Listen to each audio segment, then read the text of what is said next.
बिहार के नए डीजीपी के रूप में विनय कुमार ने शनिवार की शाम अपना पदभार ग्रहण कर लिया। पदभार ग्रहण करते ही नए डीजीपी विनय कुमार ने अपराधियों को कड़ी चेतावनी दी है। वहीं हेडकाउंटर मामले पर बोलते हुए विनय कुमार ने साफ कहा है कि हेडकाउंटर तो महज एक संजोग है। बड़ी चुनौती है सर। देखिए, पुलिस का कार्य कानून में परिभाषित है। जो कर्तव्य है वो सबसे बड़ा कर्तव्य है। जो गुड गवर्नेंस है, सुशासन है, उसका सबसे बड़ा स्तंभ है रूल ऑफ लॉ। तो कानून का शासन स्थापित करना हमारी सर्वोच्च प्राथमिकता रहेगी। कानून के शासन को स्थापित करने के लिए जितने भी नियम, परिनियम, अधिनियम हैं, सभी को प्रभावकारी ढंग से लागू किया जाएगा और अपराधियों पर काफ़ी सख्त नकेल कसा जाएगा और अपराधियों पर चतुर्दिक दिशा से प्रयास किया जाएगा। इन्वेस्टिगेशन को प्रभावी किया जाएगा। स्पीडी ट्रायल में धार लाने की कोशिश की जाएगी, क्योंकि स्पीडी ट्रायल पूर्व में भी सुशासन को बुलंद करने में, स्थापित करने में एक प्रबल भूमिका निभाई है और इसका एक बड़ा संकेत जाता है अपराधियों में। स्पीडी ट्रायल को काफ़ी सख्ती से लागू किया जाएगा। जो भी वेल डिटेक्टेड केसेस हैं, अच्छे ढंग से उद्वेदित केसेस हैं जिसमें साक्ष्य की प्रचुरता है, उन कांडों को चिन्हित कर उसको स्पीडी ट्रायल के तहत लिया जाएगा। जो भी गंभीर कांड हैं जिससे लॉ एंड ऑर्डर प्रभावित होता है। अभी आपने देखा होगा कि बीएनएसएस में अपराधियों के द्वारा अर्जित संपत्ति को जब्त करने के लिए पृथक प्रावधान का समावेश किया गया है। पहले था कि हम लोग एक पोस्ट ऑफिस का काम करते थे और ईडी के यहाँ भेजते थे अटैचमेंट के लिए, लेकिन अब जो बीएनएसएस में संशोधन हुआ है उसमें अलग से प्रावधान किया गया है कि पुलिस के पदाधिकारी जो अपराध से अर्जित संपत्ति है उसको भी अटैच कर सकते हैं। तो इस प्रावधान को हम लोग सख्ती से लागू करेंगे, थाना स्तर पे लागू करेंगे और हर थाना को कम से कम महीने में 1-2 ऐसे मामले चिन्हित करने पड़ेंगे, पता लगाने पड़ेंगे अपराधियों की संपत्ति को और उसको त्वरित रूप से सप्ताह भर 10 दिन के अंदर में उसको अटैच करने का पावर पुलिस को है।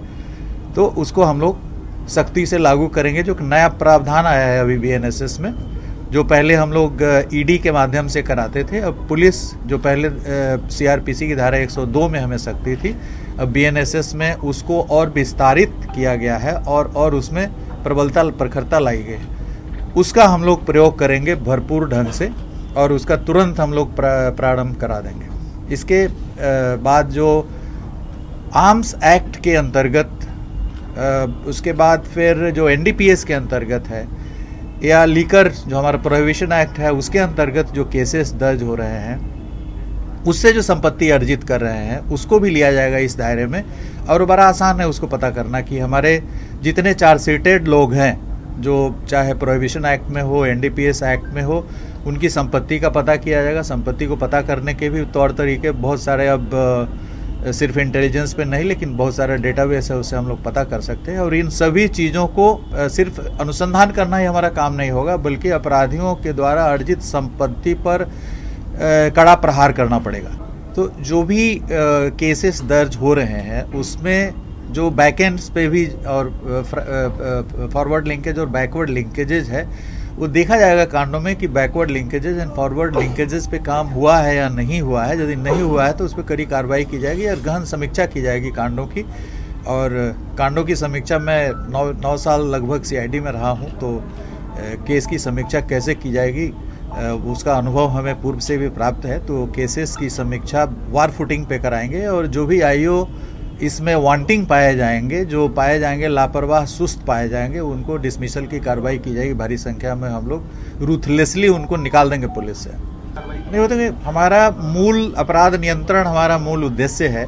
अपराध नियंत्रण के लिए पुलिस की विजिबिलिटी बढ़ाई जाएगी और अभी हमारे पास डायल 112 के भी करीब 2000 वाहन उपलब्ध हो गए हैं।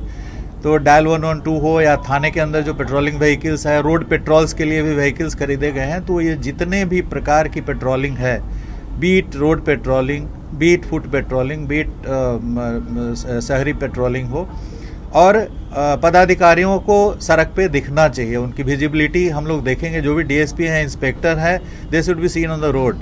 वो घर में बैठने के लिए नहीं है, जो पहले भी चलता था कि आपको संध्या गश्ती करना है, इवनिंग पेट्रोलिंग मैंडेटरी है, नाइट पेट्रोलिंग मैंडेटरी है। तो जो हमारे पदाधिकारी हैं वो रात में भी दिखें, दिन में भी दिखें, उनकी विजिबिलिटी अधिक से अधिक हो, ये इंश्योर कराया जाएगा। बीट पेट्रोलिंग शुरू की जाएगी, व्हीकल पेट्रोलिंग आदि शुरू की जाएगी। तो पेट्रोलिंग पे हमारी नज़र रहेगी, काफ़ी पैनी नज़र रहेगी। जाहिर सी बात है कि नए डीजीपी विनय कुमार ने डीएसपी और थानेदारों को कड़ी चेतावनी देते हुए कहा है कि डीएसपी और इंस्पेक्टर रैंक के जो अधिकारी हैं वह अपराध और लॉ एंड ऑर्डर को मेंटेन करने के लिए सड़कों पर अपनी ड्यूटी करेंगे। अगर कोई भी डीएसपी या फिर इंस्पेक्टर रैंक का अधिकारी घर पर आराम फरमाता नजर आया तो वैसे पुलिस पदाधिकारियों पर कार्रवाई करने से बिहार पुलिस मुख्यालय परहेज नहीं करेगा। नीरज त्रिपाठी, न्यूज़ 24, पटना।